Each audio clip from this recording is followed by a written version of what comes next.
This hour of the Alan Autry Show is sponsored by Sinlaw, the most realistic artificial grass in the Central Valley. From NFL quarterback to Hollywood to the mayor's office, and now behind the mic at KXEX, this is the Alan Autry Show. No retreat.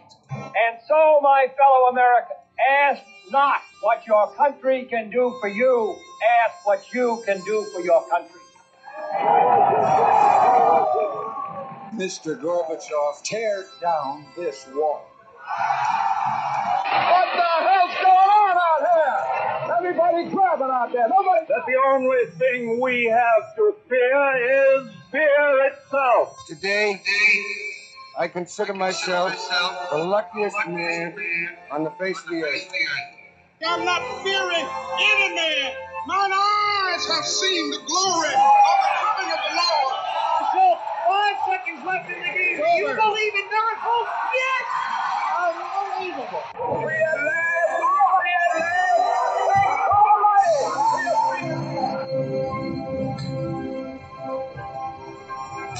You're listening to the Alan Autry Show on the best talk in town. Talk Radio 1550 KXEX.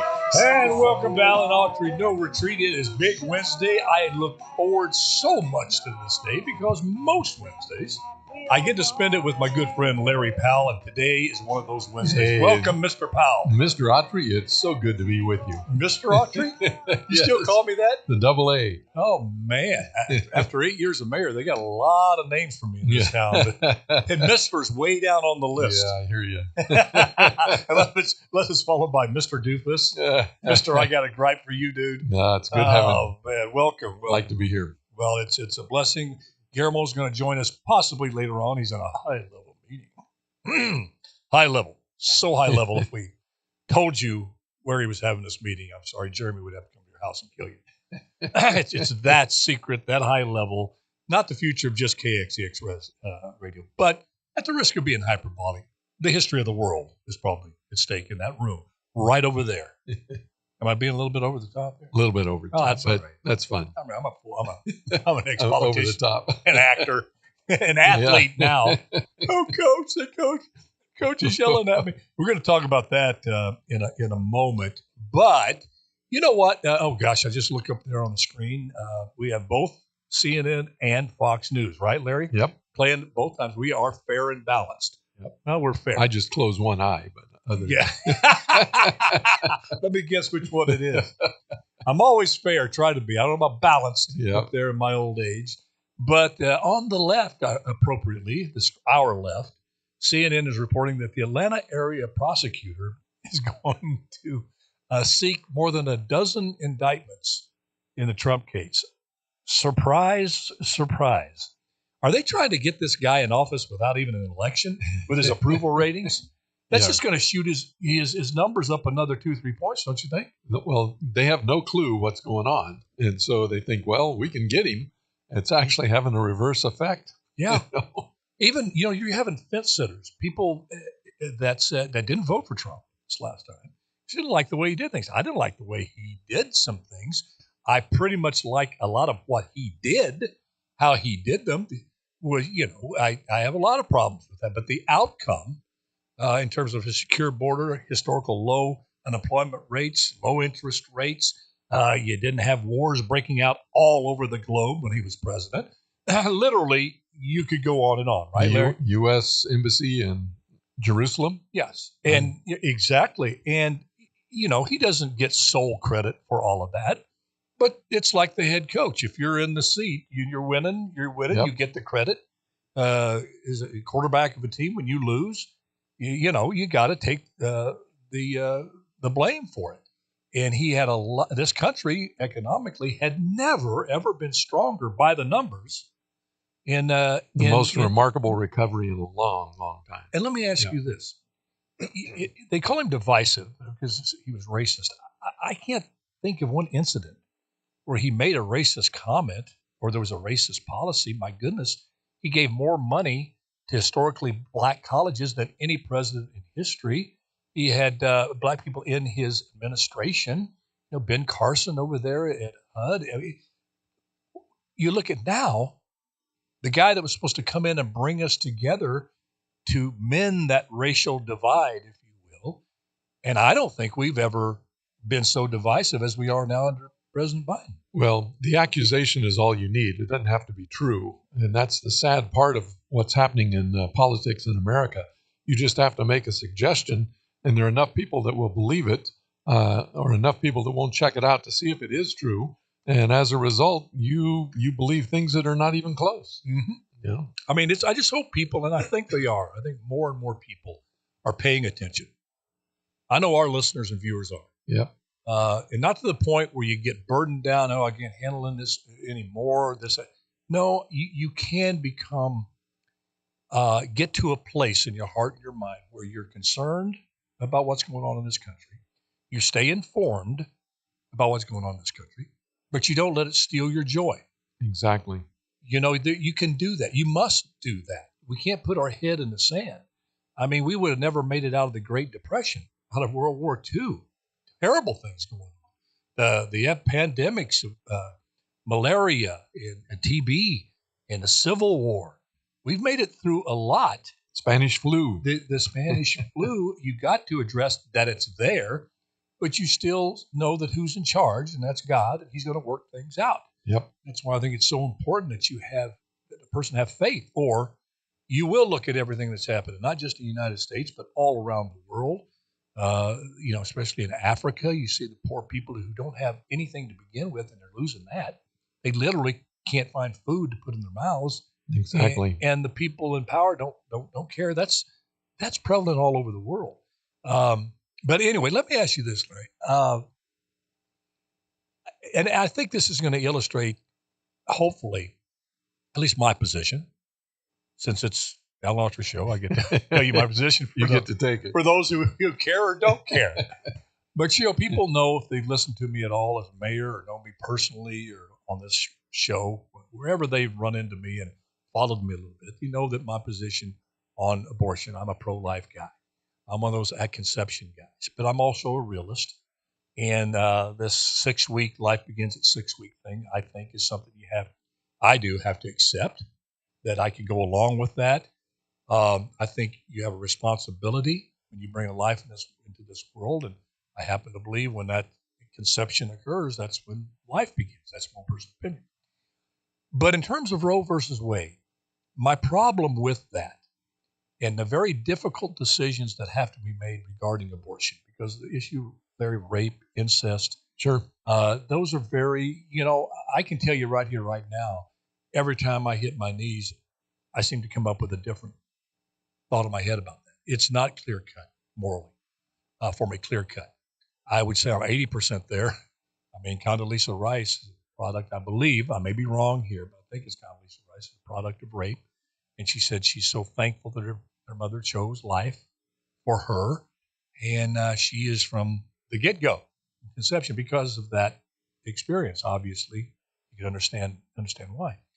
But the federal government never had a place constitutionally in deciding anything about the issue of abortion. It was just not a Supreme Court appropriate constitutionally, a Supreme Court issue. It should have been pushed back to the states, because that Constitution clearly says that, correct? I mean, absolutely. I think what amendment? States' rights, Is it 10th or 14th? It's 14th. Yeah, I don't remember. Right. But, what happens is it becomes easier to not take a position at all, which is what the Supreme Court has done a number of times, is just kick it back to the last court, that whatever their ruling was, and not take a position. It takes guts to make tough calls. And so many times we have folks that just don't want to make that tough call anymore. Why should they? They don't get criticism for not making the tough call. They get it for making the tough call. But do you buy, because I buy the premise from the Supreme Court, from the majority, who said, and this is something that's been discussed since Roe versus Wade became law way back in the 70s, that it was wrong to even be adjudicated at the Supreme Court. There's nothing in the Constitution that said that issue is a Supreme Court issue, that it should have been pushed back to the states, because the Constitution clearly says anything that's not codified clearly that is under the purview of the federal government should be must reserved be to the states or the people. Yep. To the states or the people. And I believe that. Well, it happened.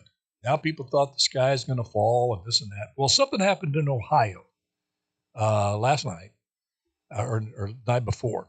But there was folks who wanted to change the Constitution to take it from 50% to pass to amend the Constitution, the Ohio Constitution, to 60%. And these were pro-life people that wanted to make it harder to amend the Constitution because you had the pro-choice people wanting to put abortion rights into the Constitution, to codify it in the Constitution of Ohio. Ohio. Right. Okay. Well, apparently it looks like the yes. I'm trying to get this right. I believe if you wanted to change the Constitution to 60, it was yes, and if you didn't want to change the Constitution, it was no. I may have that wrong. The bottom line is the pro-choice people won. They don't believe you should change the Constitution from a 50% threshold to amend the Constitution to 60%. Okay, so now the pro-choice people are celebrating in Ohio. Now that's just the first issue. In November, they're going to vote on the abortion issue itself. Mm-hmm. But I'm sitting here going, you know what? I have no problem with that. That's the states working this out, this very difficult issue. So you're seeing right in front of everyone in Ohio, a battleground state, that the people of Ohio deciding for themselves if they want to be a pro-choice state or a pro-life state or something in the middle in their government, how much government they want in that decision from a state or they don't want in a decision. And each state is going through that process. And Larry, I think that's good. I think that's the most appropriate place for this issue. Very difficult. What's your thoughts? Well, being a pastor. Yeah. What's God say about this? I'm waiting for him to give me a message on text. It's interesting. I have to take a position. My golly, Larry, he just tried. Yeah. Oh, go ahead. I'm just kidding, Lord. You gave me the bad sense of humor. Okay? From heaven.com. Yeah. Right.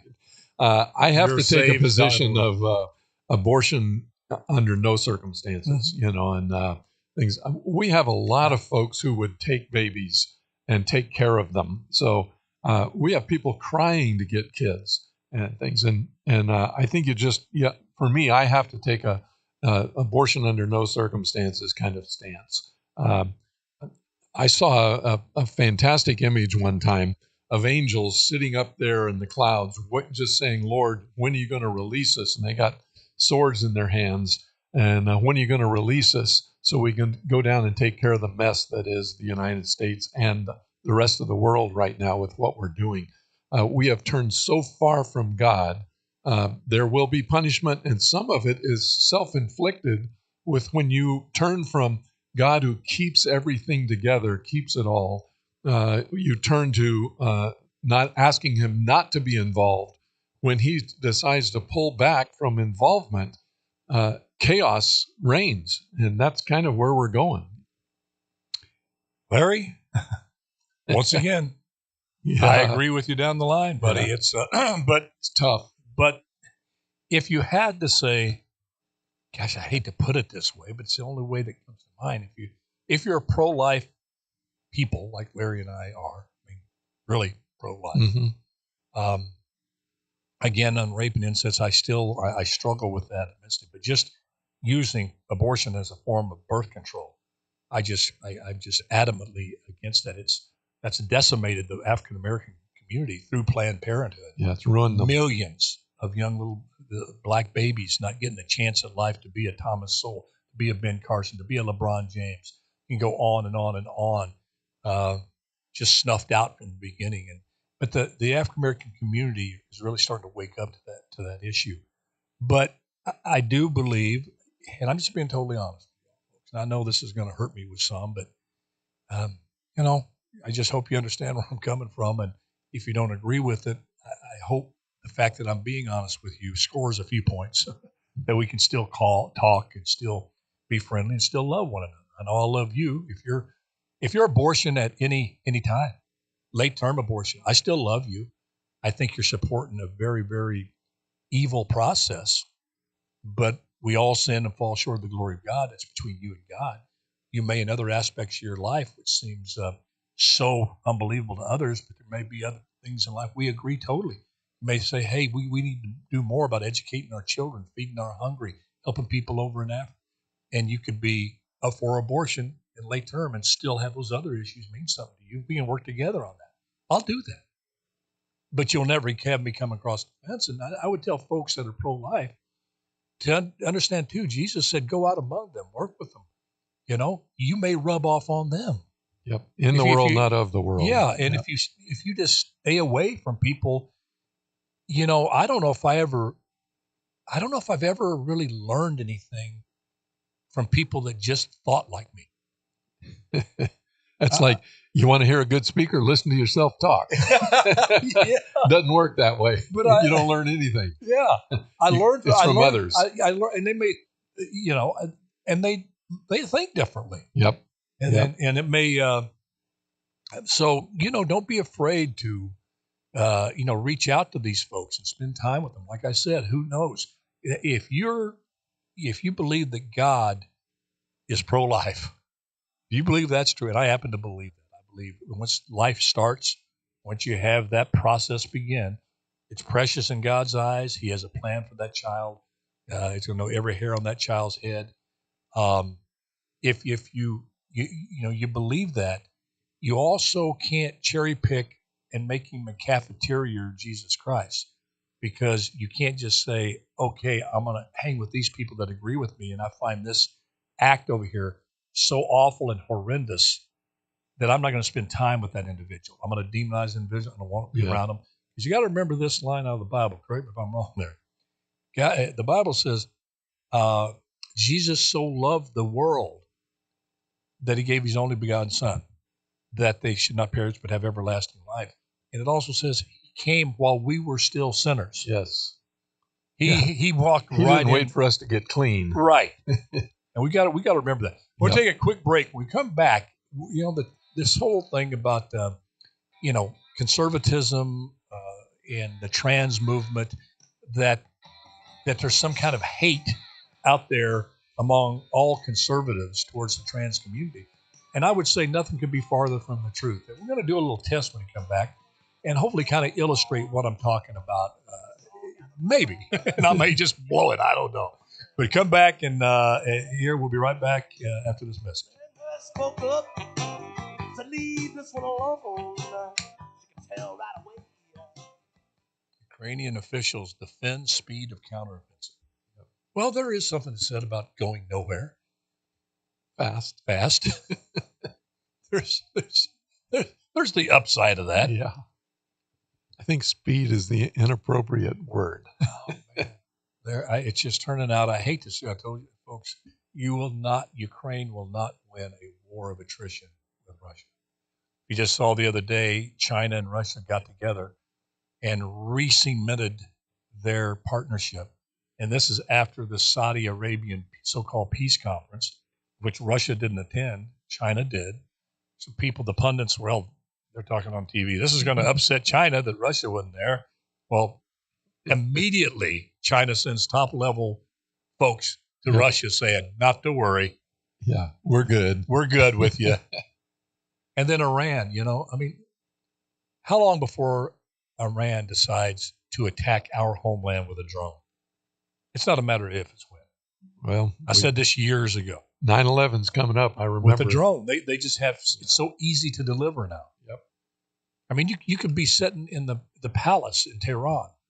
The guy, the Iranian, nerd guy with the little whatever, the little buttons. Yep. And could guide a drone, taking off in some remote part of Idaho and fly it below the radar screen all across the country, into the Capitol, into the Super Bowl.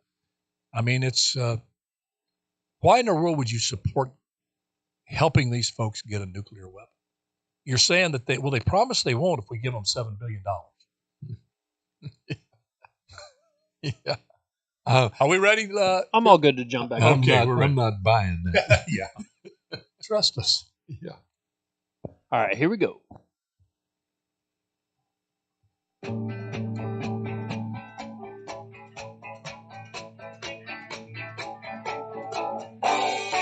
This hour of the Alan Autry Show is sponsored by Sinlaw, the most realistic artificial grass in the Central Valley. And welcome back to Alan Autry No Retreat Big Wednesday with my good friend Larry Powell. Okay, Larry, I put this little test together. It's just a 5 questions. All right.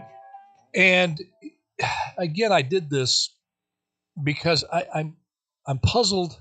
Well, not puzzled. I can understand how perception, if left unaddressed, can turn into reality in people's minds. I mean, you could say there's UFOs out there, even though there's no UFOs, there's no aliens, but you could tell yourself that and believe with all your heart that there's aliens, that the government has a downed alien aircraft and the body of an alien.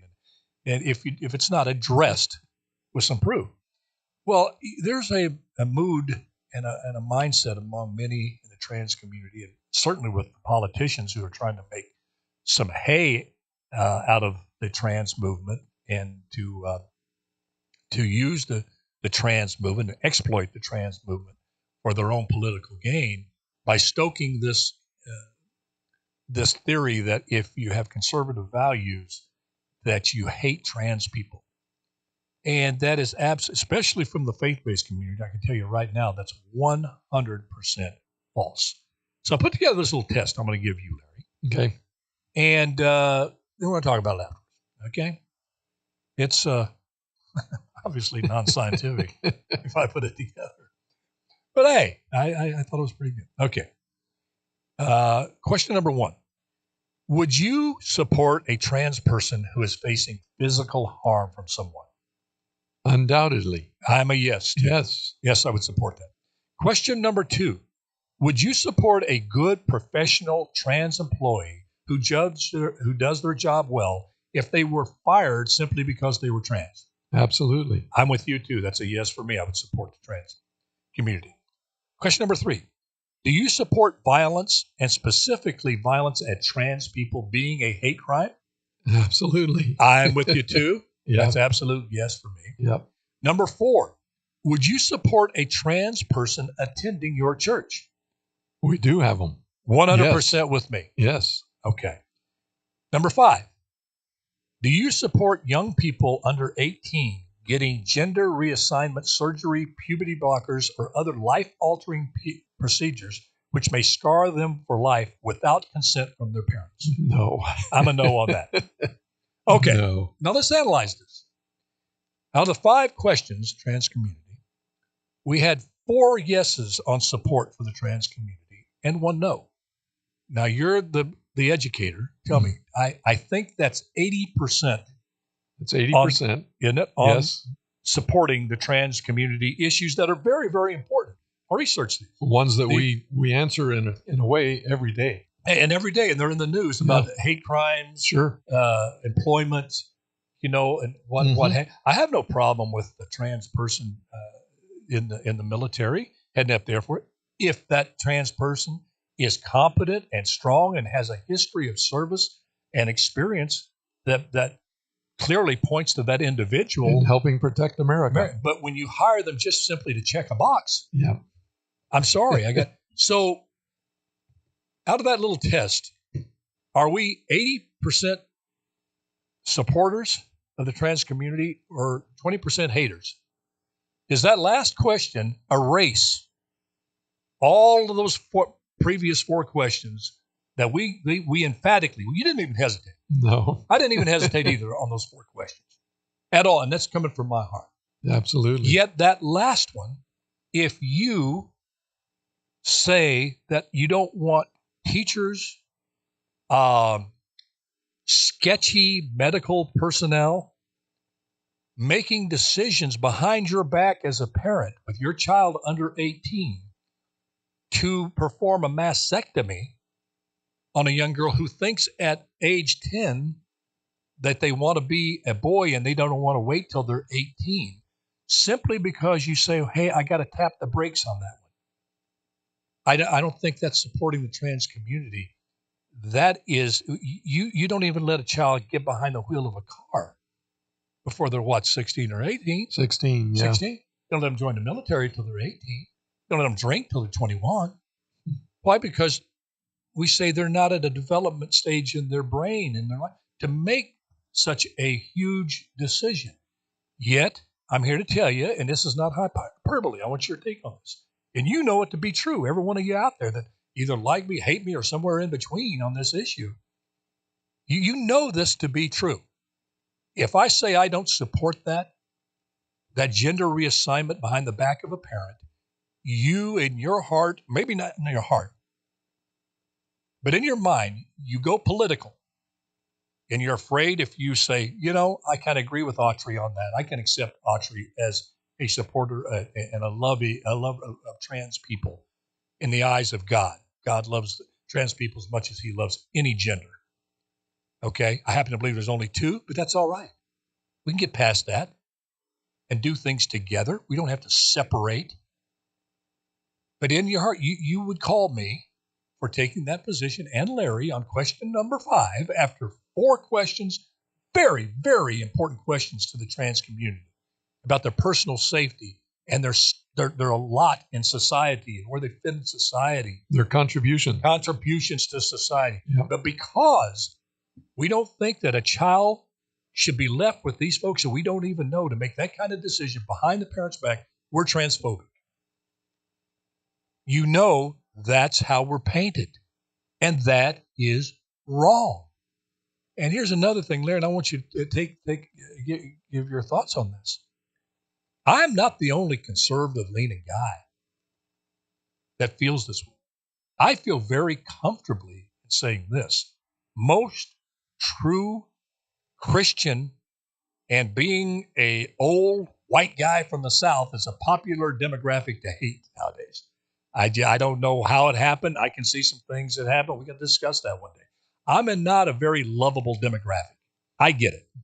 I look in the mirror, I hear it's coming at me. Oh, you old white guy, old white racist, old white transphobic dude, old white homophobic, old white Islamophobic, old white dudes this. Get all the white dudes out.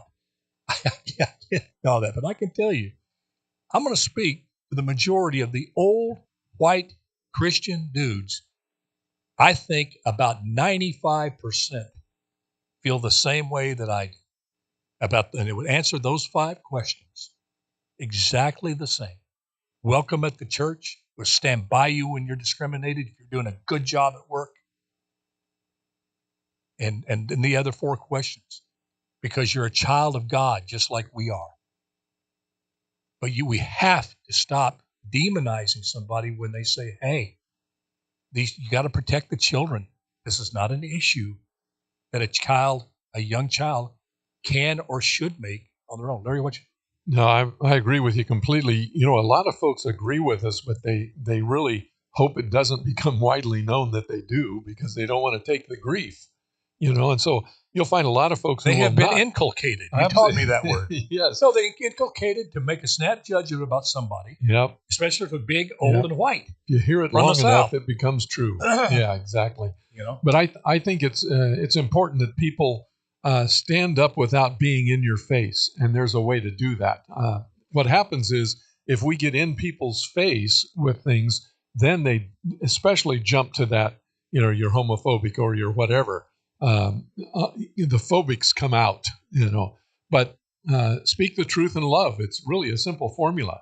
I'm not opposed to somebody. I have certain things that I believe, and I'm going to continue those, and I'm going to protect kids. It's as simple as that.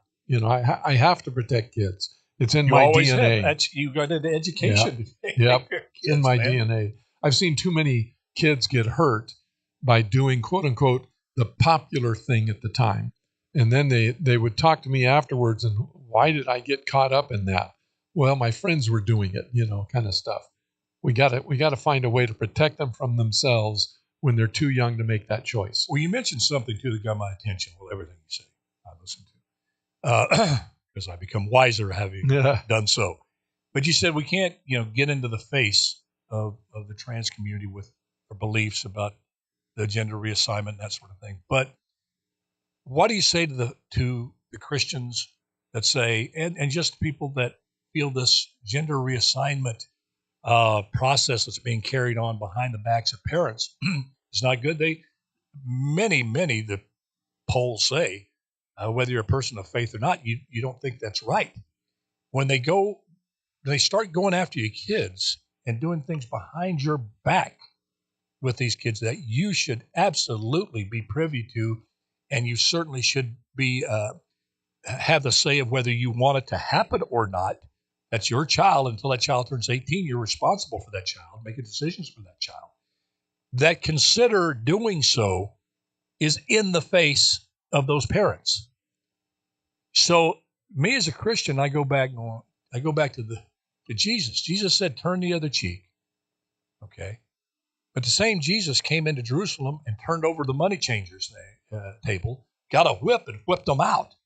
So the question is, on each issue, when do you turn the other cheek and when do you turn over the tables? And I think this issue for me would have to be, if you have a school or you have a law trying to be put into place, they're trying to do it here in California, where these kind of gender reassignments can happen without the consent of the parents. I think you have to metaphorically turn over the tables. You can't turn the other cheek and kick that down the road. What's your thoughts? Well, and turn over the tables, what it actually means is take a stand. Let people know what your position is, and you can do that in a way that is not going to draw attention away from what you're saying and re-divert it to something else. I think it's really important that Christians who have acquiesced, left themselves out of the equation for a long time, need to start speaking up, writing about it, doing things to show that their position is still held, because we have so many who are afraid to take any position. They don't want to be impacted at work. They don't want to be impacted in their neighborhood. But I'm telling you right now, I've been very blessed in my life. I've taken a lot of tough stands over the years. You have. And things. And yet I never felt like folks were coming after me, individually, because I took the stand in good faith, so to speak, that it wasn't a stand against a person. It was a stand against an issue, against something that somebody was doing. And I think that's where we don't parse it well enough. We make it so that people feel it's against the person, and it's not at all. That's not. I couldn't be further from the truth. It's against the position that they're taking, and take those positions. You've got to stand up. I agree with you. I think in order to be effective in this, because absolutely, you're not going to get me off of this. I'm going to, they were saying you keep your mind open, but you don't let your brain fall out. I will not move off of my position that a kid under 18 should be allowed to make this decision behind their parents' back, because I've heard from too many interviews with kids who did that, and they grow out of it. They're sorry that they had the mastectomy. They're sorry they went through with the male genitalia, all of this stuff that happens, the puberty blockers. These are things, number one, they don't know enough about. Number two, they have lasting effects. You can't just go back and change that. And I think after 18, you have the kid still might not be mature enough, but that's the cutoff point. You're grown, 18. If you want to do that, find a doctor to do it. And you're no longer under your parents' authority. Right. Yep. But I think you're right. We as Christians in particular, I don't think we express enough of the empathy towards someone who has that gender dysphoria within them. Caitlyn Jenner has done a really good job, very conservative, who went through that and chronicling what it was like living like that, always feeling like a woman, wanting to do feminine woman things, wanting to really hang out with the women, not just the boys. Here was a guy with the ultimate, we thought, male, he was Tommy Testosterone, man. He was Tim Bruce freaking Jenner, man. And I don't think, as we put the big foot down and say, hey, no, we're going to stand in the way of this kind of policy reaching our children. Why? Because we love them. They're not ours. We wouldn't want any child My children may be absolutely have no gender dysphoria. I don't know that child that has the gender dysphoria that wants to be reassigned at 11 years old, but I know it's wrong. I'm going to do my best to stand in your way. But you have to be able to say as well, look, I've educated myself in about the horror, the pain, the depression that 11-year-old's going through, that they're desperate to feel at home in their body. They don't feel at home in their body. They feel they have body parts that don't belong on them, and having to deal with that every day. I understand that, but they're too young, and to make the statement that those feelings are going to be permanent. I remember we had a girl in school, Larry Riverdale, Vera Scholes. Vera Scholes, African American guy. She was one of the best athletes I'd ever seen. She wanted to play sports so bad, but back then all they had for women was track. She would have been a great softball player, great basketball player. I have no doubt. She loved it. I'm not speaking for Vera Scholes, but I'm thinking if she could have played with the boys, I know for me playing pro football, I would have sacrificed anything to be out on the field. Hey, Alan, there's a 50-50 chance, or maybe a 75% chance if you go out in the field, you're going to have a concussion, have brain damage forever. Okay, I'll take that risk. Let me out there. Yep. I want to play so bad. So you got to understand that with folks that want to change their position so badly that they're willing to take that risk of regretting the decision down the line. I think we have to show more understanding about that and empathy as we take the firm stance against this type of reassignment surgery without the consent of parents. No, absolutely. And then it comes to the decision, Larry, if, okay, they change the law and say with the consent of parents, I'll have to just grit my teeth and say, I still don't like it. I wish you didn't do it. Maybe they don't have good parents.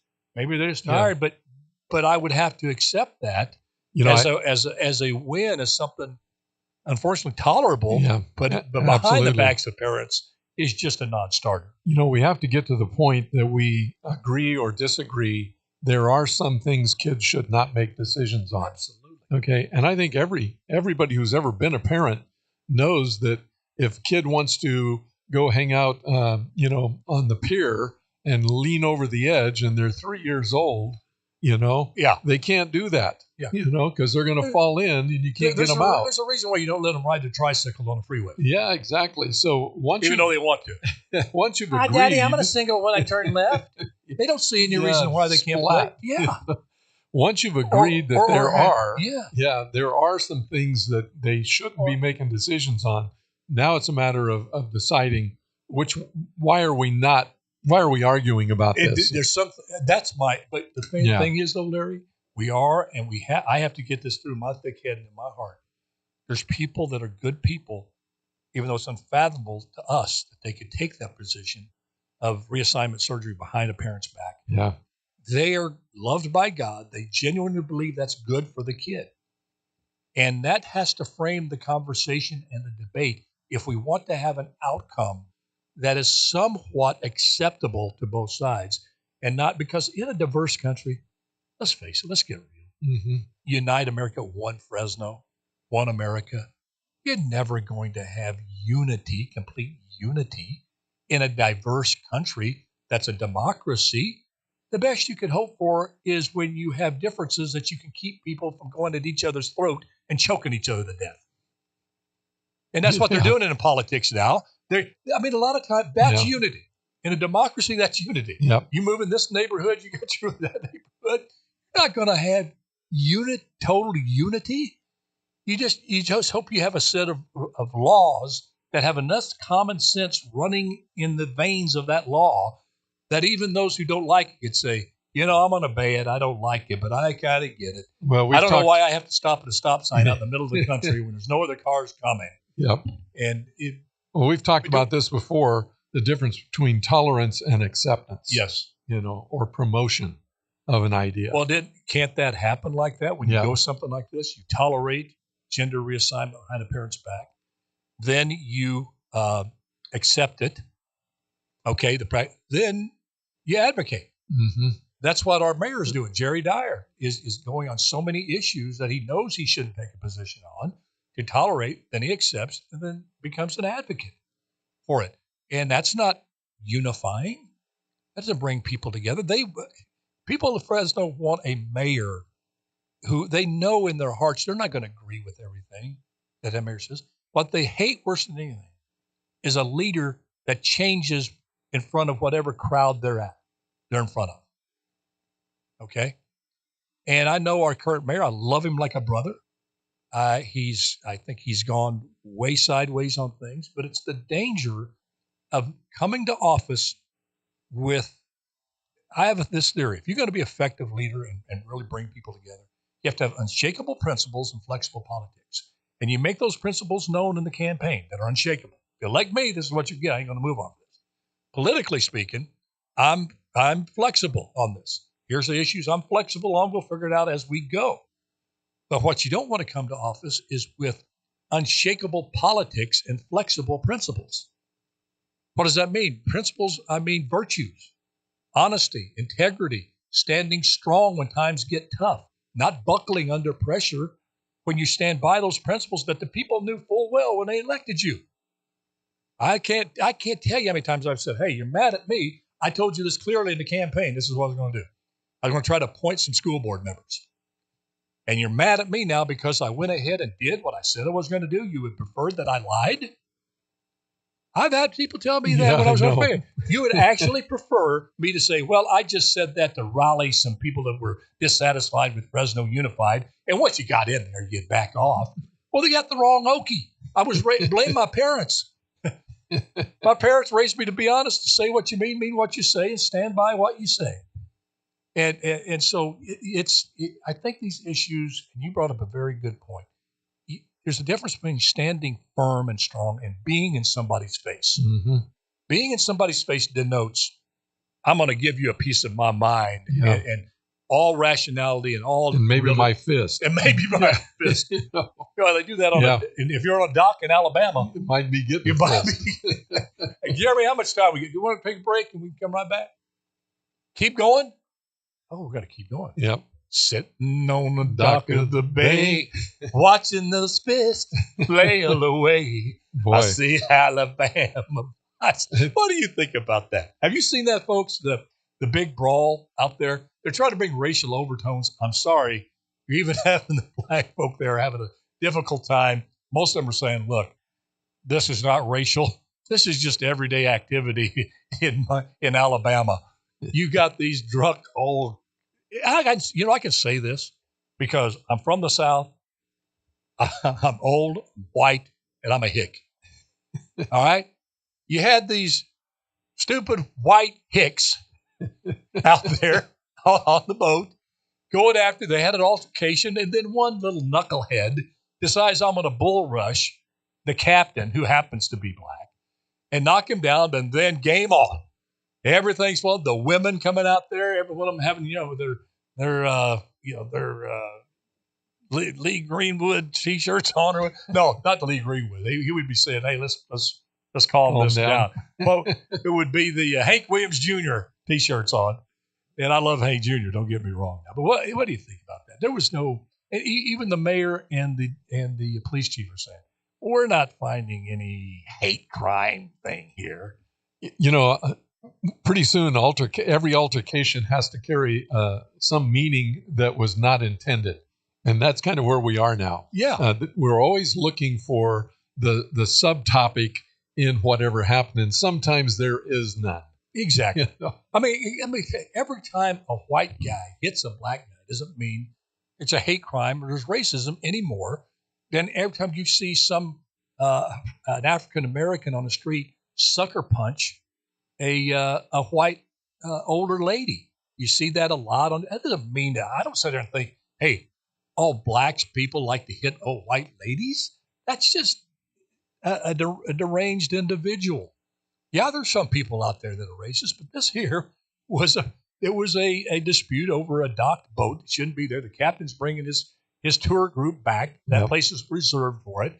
These guys, as I said, these hicks are out there. And I say hick with a term of endearment. I'm one, okay? I can talk about it. I can say it like that. And they're out there probably drinking all day in the sun. None of them had shirts on. And you had one and nobody knew what the captain was saying to the little guy. Nothing deserved the bull rush. But did you see him settle down when that looked like 6'5" black guy looked like he had just come out of the UFC? Yes. Come out and he started keeping peace. And you see one of those kids wind up with a big fist and see that he set that fist down, and he restored order. I mean, he did. I got speak softly and carry a big fist. But his heart, I just loved him for doing that, and yeah, the media's playing it up, racial overtones and this and that. They already know the preliminary report on this. They've already interviewed almost all the assailants. And you're probably, at this point, you would have had something said in terms of it being a hate crime. If any of those young men and women had used a racial slur on the captain, and you haven't heard, to the captain's credit, that he didn't hear any racial slurs. Yeah. Now, if he did, it's a different deal. Yep. But it's, well, the captain could have been any race. And, don't you know the it? drunks would have, done stupid stuff. Oh, man. Yeah. And we've all seen that at Millerton. We've seen it at Shaver Lake. We've seen it anytime, there's a confrontation after booze, that there's a certain register that doesn't register anymore. Yeah. This governor that stops you from doing something. Oh, man. It is not functioning. I'm just thinking back on my prior life with booze. Oh, man. Thank God we don't always get what we deserve. Yeah, boy, isn't that the truth? I always say, they ask me how you doing. I steal from Dave Ramsey. I say, better than I deserve. Thank God we don't always get what we deserve. I can just instance after instance back in my drinking days where if I would have did what I had the urge to do, they called it back in that day being froggish. I had about 6 Budweisers, and it'd be just somebody say something to me. I'd be in a bad mood or what have you. And God saved me. It was just, you're just in a state. Somebody said, have a nice day. And you say, don't tell me what to do. Yeah, really. So I have kids in the classroom have said that. Hey, I hope you're doing all right. Yeah. But anyway, I think hopefully it's a nothing burger and they'll get past it. Montgomery, Alabama. Yep. But it was made what they call viral. It did. It doesn't take much to go viral anymore. People love fights. Yes, they do. But I tell you, I wish they didn't like the fight over in Ukraine as much. No. Things are getting nasty. Folks, I told you way back, I'm going to tell you about 6 minutes left in the show. We'll tease this little subject and then, we'll get it down the track as far as we can with our remaining time and pick it up tomorrow, hopefully. But it seems like the patience of the United States in terms of funding this war is starting to wear thin. They just have the latest poll out. And 56% of the people do not feel that we should give the Ukraine any more money.